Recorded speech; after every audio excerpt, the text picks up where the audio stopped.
नमस्कार आप सभी। मेरा नाम है अशोक वीर यादव एडवोकेट और मैं आप सभी के लिए लीगल एडवाइजर वीडियोस अपलोड करता हूं, जो कि आप सब लोग उसको लाइक करते हैं, पसंद करते हैं, शेयर करते हैं और सब्सक्राइब भी करते हैं। अब तक नहीं किया है तुरंत नीचे लाल रंग का बटन प्रेस करें और दूसरे लोगों तक भी इस जानकारी को जरूर शेयर करें। ऐसे बहुत सारे लोग हैं जो कि मुकदमा दर्ज करवा देते हैं या उनके ऊपर दर्ज हो जाते हैं और दर्ज होने के बाद जो है उनको सबसे ज़्यादा जो सवाल मन में उत्पन्न होता है वो ये है कि सर इसमें चार्जशीट लगेगी या फिर एफआर, और अगर उसमें चार्जशीट लगेगी तो कितना समय लगेगा चार्जशीट लगने में। तो ये एक असमंजस सी कहानी लगी रहती है, क्योंकि आपके ऊपर कहीं ना कहीं झूठा एफआईआर कराई गई है, झूठे फॉल्स एलिगेशंस के लगाए गए हैं। ऐसा जैसा कि पति पत्नी के विवाद में होता है, पत्नी के साथ में कोई भी झगड़ा हो, लेकिन जो बात आती है बात में लास्ट में यही आता है कि साहब हमें मारा पीटा, घर से बाहर निकाल दिया और हमसे दान दहेज मांगा गया। तो दहेज के अभाव में, दहेज के वजह से जो है वो हमें घर से बाहर निकाल दिया गया। तो ये सब जो चीज़ें हैं वो कहीं ना कहीं बहुत कम रेयर पर देखा जाता है कि ऐसा होता है, लेकिन फिर भी उसको दर्ज करा दिया जाता है झूठा मुकदमा।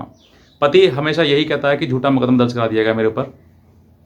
तो अब आपके ऊपर, जब आपके ऊपर मुकदमा दर्ज हो गया है तो आप कहीं ना कहीं उसको इन्वेस्टिगेशन का पार्ट भी बनेंगे। वहाँ पर पुलिस आपको बुलाएगी, आपको जाना ही पड़ेगा। तो कहीं ना कहीं ये मन में आता है कि सर इसमें कब चार्जशीट लगेगी, कब चार्जशीट लगेगी या फिर एफआईआर लगेगी, और ये इसमें प्रक्रिया क्या है। तो आज मैं आपको वही प्रक्रिया बताना चाहूँगा कि आप अगर आपके ऊपर कोई एफआईआर फॉल्स हो या फिर सही हो, क्योंकि कोई भी एक्यूज्ड ये नहीं कहेगा कि मेरे ऊपर सही एफआईआर कर गया। हालांकि वो अकेले में तो कह देगा कि हाँ भाई मैंने ये किया था, लेकिन वैसे तो वो यही कहेगा मेरे ऊपर झूठी एफआईआर करी गई है। तो आज मैं आपको ये बताऊंगा कि अगर आपके ऊपर कोई भी एफआईआर दर्ज की गई है तो वो किन किन धाराओं में दर्ज होती है। दूसरा, उसके बाद जो अगली प्रक्रिया है उसका चार्जशीट का पार्ट बनना, यानी कि चार्जशीट लगाना या फिर एफआईआर लगाना, दोनों किन किन धाराओं के तहत आता है, क्या प्रक्रिया है, पूरा मैं एक्सप्लेन करूंगा इस वीडियो में। अगर आप नए हैं तुरंत सब्सक्राइब करें, दूसरे लोगों तक भी इस जानकारी को जरूर शेयर करें। देखिए, सबसे पहले बात बताना चाहूँगा कि जो भी एफआईआर आपकी दर्ज होती है, एफआईआर की मतलब है इसका फर्स्ट इंफॉर्मेशन रिपोर्ट, यानी कि फर्स्ट इंसिडेंट रिपोर्ट, ये भी बोल सकते हैं आपके लिए। आप ये जो इसका जो विवरण दिया गया है, ये सेक्शन 154 सीआरपीसी के तहत दिया गया है। कोई भी कॉग्निजेबल ऑफेंस अगर होता है तो उसमें उस ऑफेंस को दर्ज करने के लिए सेक्शन 154 सीआरपीसी की हेल्प लेनी पड़ती है, तभी उसके तहत एक एफआईआर दर्ज होती है। और उसको बोलते हैं आप प्रथम सूचना रिपोर्ट, यानी कि पहली जो आपकी रिपोर्ट है वो।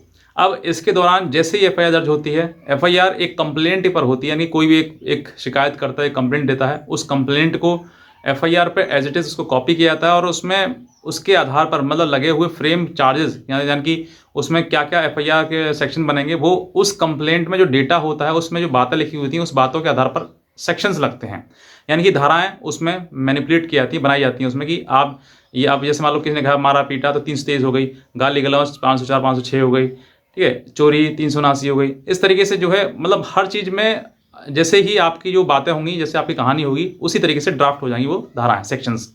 अब जैसे ही एफआईआर दर्ज होती है तो 154 में जो है वो पुलिस को राइट होता है जो एक्यूज उसको गिरफ्तार करने का। अब अगर गिरफ्तार कर लिया गया है, अगर ऑफेंस के अनुसार जो है वो अगर जो एक्यूज है उसको गिरफ्तार करके जेल भेज दिया गया है तो इसमें समय होता है 90 डेज़ का। मैक्सिमम जो डेज़ है वो 90 डेज़ होता है कि 90 डेज़ में आपको एफआईआर के उपरांत जो है चार्जशीट उसमें लगानी। अब चार्जशीट लगाएंगे, एफआईआर लगाएंगे, वो आपके ऊपर, लेकिन आपको रिप्लाई उसमें सूचना जो है आपको जरूर देनी है कोर्ट को कि उसमें चार्जशीट बन रही है या फिर एफआईआर बन रही है। तो ये जो है वो 90 डेज़ का समय इसमें होता है। और दूसरा ये होता है क्योंकि कई केसेस में ऐसा होता है कि अरेस्टिंग नहीं होती है, गिरफ्तारी नहीं होती है। तो गिरफ्तारी नहीं होती है तो इस समय पर जो है आपके लिए जो चार्जशीट का जो समय है वो कोई समय निर्धारित नहीं है, कभी भी थोड़ा थोड़ा लेट करते, लेकिन जो समय दिया है वो 90 डेज़ का ही है।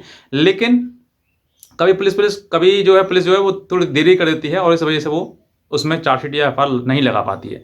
और पुलिस से जब पूछा जाता है कि आप क्यों नहीं कर रहे हैं काम, क्या नहीं कर रहे हैं, तो तब जो पुलिस वो कह देती है कि मेरे पास काम है, ये है, वो कुछ ना कुछ बहाना मार देती है, लेकिन कोर्ट जो है वो सुनती नहीं है। फिर भी अगर आप उसके पीछे लगोगे, कराओगे, तो समय के अनुसार ही उसकी चार्जशीट या एफआईआर लग जाएगी। अब बात करते हैं कि कब चार्जशीट लगती है, कब एफआईआर लगती है। चार्जशीट जो लगती है वो सेक्शन 173 सीआरपीसी के तहत लगाई जाती है, यानी कि जो सेक्शंस है वो 173 सीआरपीसी के तहत एक चार्जशीट का फाइल किया, तो उसमें प्रक्रिया बताई गई कि क्या क्या उसको करना है। एक आईओ उसमें लगाएगा और उस आईओ में क्या क्या उनमें इन्वेस्टिगेशन का पार्ट बनना है, क्या क्या इन्वेस्टिगेशन करना है, उसको सब कुछ आपको बताएगा।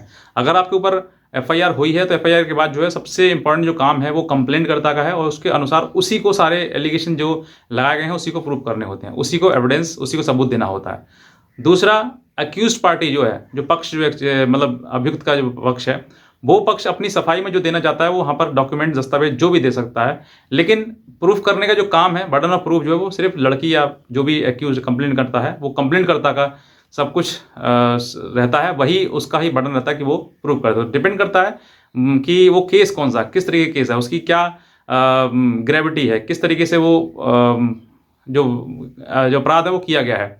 तो ये सब चीज़ें देखी जाती हैं उसमें।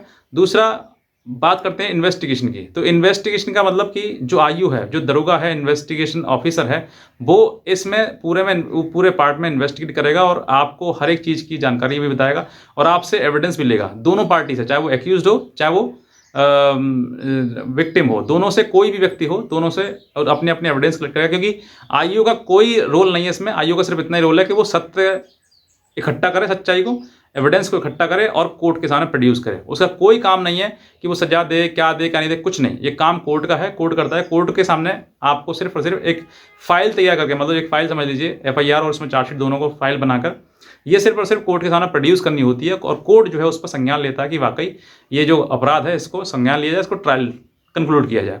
तो ये एक प्रक्रिया है जिसमें जो चार्जशीट है और एफआईआर के बाद चार्जशीट है, ये प्रक्रिया ये है। अब बात करते हैं इसमें एफआर, यानी कि एक तो ये है कि आपकी रिपोर्ट लग गई, चार्जशीट लग गई, तो चार्जशीट के बाद तो कोर्ट जो उस पर संज्ञान ले लेगा और कोर्ट जो है उस पर ट्रायल स्टार्ट कर देगा।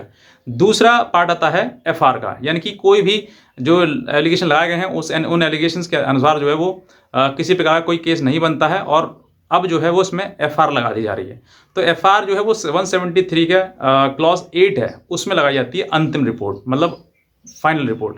और फाइनल रिपोर्ट में ये कहा जाता है कि ऐसा जो अपराध इसने कंप्लेंट करता लगाया है उसके ना ही तो कोई सबूत है और ना ही कोई ऐसा इंसिडेंट हुआ है। इस अभाव में जो है इसको अंतिम रिपोर्ट लगाई जाती है। तो ये अंतिम रिपोर्ट लगाने के बाद जो वो कोर्ट जो उसका सम्मान संज्ञान नहीं लेता, क्योंकि कोर्ट जो कहता है कि अब एफआर लग गई है इसमें। तो अब जो है एक फाइनल लास्ट जो अपॉर्चुनिटी है वो कोर्ट के पास है कि कोर्ट जो है वो कंप्लेंट करता को बुलाए और बुलाने के बाद उसको एक्सेप्ट कराए, और एक्सेप्ट करने के बाद फिर वो केस जो वो डिसमिस हो जाता है, मतलब क्लोज होता है वहीं का वहीं, फिर उसमें आगे बढ़ने की कोई आवश्यकता नहीं है। तो आई होप सो मेरे द्वारा दी हुई जानकारी आपको अच्छी लगी होगी। अगर आप नए हैं तुरंत सब्सक्राइब करें, दूसरे लोगों तक भी जानकारी जरूर शेयर करें। और भी कोई अगर आपके मन में सवाल है, कोई आप सवाल पूछना चाहते हैं, तो आप हमारे दिए हुए नंबर पर हमें संपर्क भी कर सकते हैं और हम हमसे सवाल भी उसका आंसर भी पूछ सकते हैं। बस इतना कहना चाहूँगा, बाकी आज का वीडियो देख लेंगे। आप सभी बहुत धन्यवाद।